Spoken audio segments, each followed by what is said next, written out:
Welcome back to St. Louis. I'm Major Garrett, living out my lifelong dream of being an internet anchor. Because you're watching, you know that we're just hours away from the second presidential debate here at Washington University in the fine city of St. Louis. We are joined by Republican strategist Leslie Sanchez, Democratic strategist Lynda Tran, and CBS News elections director Anthony Salvanto. Anthony, let me start with you. Where does this race sit based on our latest battleground surveys that you've been cracking the numbers on? Well, you start in Ohio, which is kind of pivotal to Donald Trump's chances, and Hillary Clinton has taken a lead there. Then you throw in Pennsylvania, which is also pivotal to Donald Trump's chances, and Hillary Clinton has an even bigger lead there. She's up 8 points in our latest tracker. So from an electoral map standpoint, that starts to look like it's closing in a little bit on Donald Trump. But what I think in a larger sense is that he's got his base, and they're not moving. And we even asked people, even after this tape, is it change your mind about Donald Trump? No.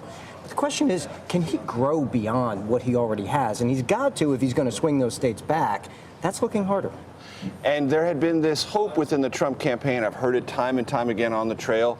The industrial Midwest, the upper Midwest, is really a place where Donald Trump can not just win Ohio, as Republicans always have to, but begin to redraw the map. Pennsylvania, Wisconsin, maybe even Michigan becomes competitive. Is there any evidence in our data, Anthony, that any of that is coming to pass? No, and he got closer for a while, but there were always these holdouts. I called them the reluctant Republicans. He hadn't quite unified the party, in particular suburban, more moderate women who had not come into the Trump camp, and they're still out there.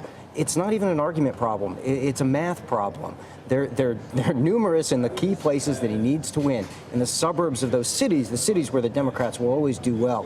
But Republicans typically win these groups, and now we're seeing these large swings back toward Hillary Clinton. We could see an enormous gender gap if these trends continue. So unless he starts to pull them back, then no, you just can't add up enough votes, even from the Trump base, to swing these kinds of states. Leslie, as we've all learned, this election has been an exercise in contrarians telling elites they're wrong and showing them that all their modeling and assumptions and previous history, mine included, can be toppled by someone who is a completely new factor in American politics, namely Donald Trump. Do you think there's anything that Anthony described that isn't happening, or is there something else out there that we should be sifting that might create a different result for Donald Trump? Sure.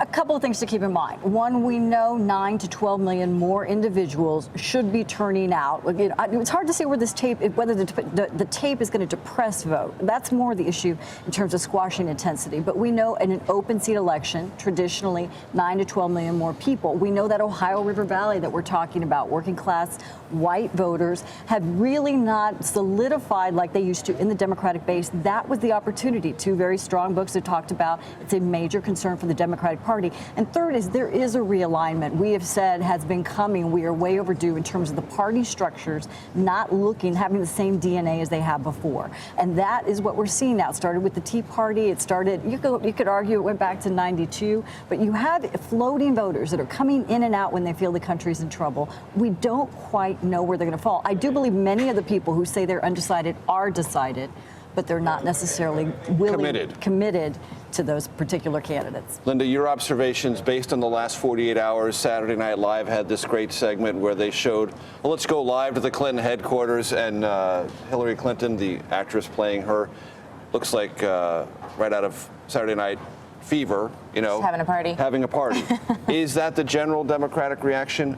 Ought that to be the general Democratic reaction to this tape? I expect that there was some level of mirth and glee at least 2 days ago when this first came to light. I mean, this is not just any moment during the cycle, but a very, very important moment. It's when people are paying attention. It came after the first presidential debate when, as we know, somewhere between 84 million and 99 million people tuned in. And so when people are paying attention, their perceptions matter the most. You know, Anthony's point is people are already dug in terms of which camp they're in. But one factor here is fervor, also among staff and volunteers. And so if you've built a smart presidential infrastructure and campaign, your team needs a shot in the arm, and this is the moment for it. This is the time when, you know, early voting is underway. So it's also about turnout. So you just want to get people more excited to drag them out to the polls, make sure they're casting their ballots. Because as we know, a third of the votes were cast before Election Day. And Leslie, on the psychology of it, there will be fewer surrogates for Donald Trump here tonight than there were going to be here 48 hours ago.